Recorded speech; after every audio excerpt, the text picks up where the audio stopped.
ঘন কুয়াশার কারণে মধ্যরাত থেকে পাটুরিয়া, দৌলতদিয়া ও আরিচা কাজিরহাট নৌ রুটে বন্ধ রয়েছে ফেরি চলাচল। মাঝ নদীতে আটকে আছে ছোট বড় 7টি ফেরি। বিস্তারিত জানাতে পাটুরিয়া ঘাটে আছেন রিপোর্টার মোহাম্মদ ইউসুফ আলী। সরাসরি যাচ্ছি তার কাছে। ভোর রাত অর্থাৎ সকাল সকাল ৬টা থেকে এই যে এটা ৮টা ২০ এখন চলে, এই এখন পর্যন্ত কিন্তু এটা বন্ধ রয়েছে এই ৩টি রুটের ফেরি চলাচল।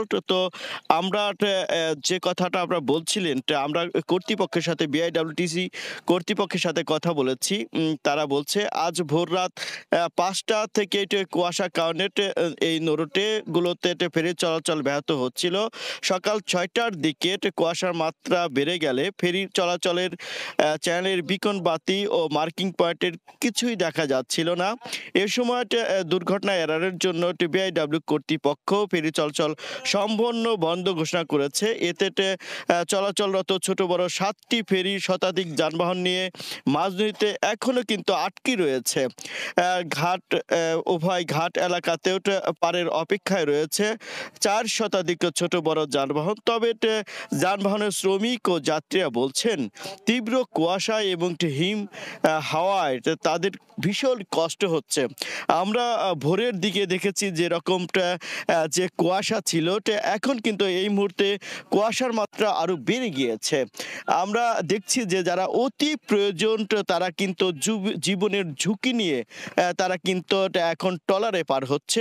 যারা এই ঘাট এলাকাতে দেখভালের জন্য দায়িত্ব রয়েছেন তাদের কিন্তু কাউকেই দেখা যাচ্ছে না, এবং কি এই তীব্র শীত কুয়াশা উপেক্ষা করে যারা সকালের দিকে এখানে এসেছে তারা কিন্তু কষ্ট করছে। যদিও আজকে মধ্যরাত থেকে কুয়াশার মাত্রা বাড়ছিল এবং ভোর 5টার দিকে কুয়াশার মাত্রা তীব্র থেকে তীব্র আকার ধারণ করে।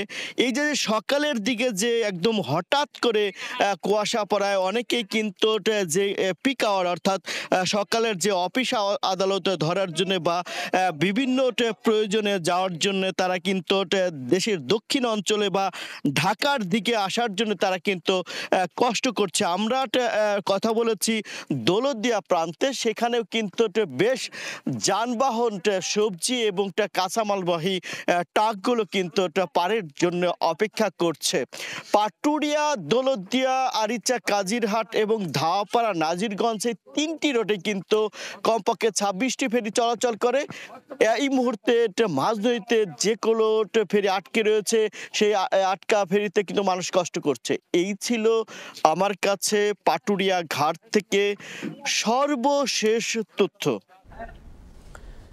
এতক্ষণ সরাসরি যুক্ত ছিলাম পাটুরিয়া ঘাটে।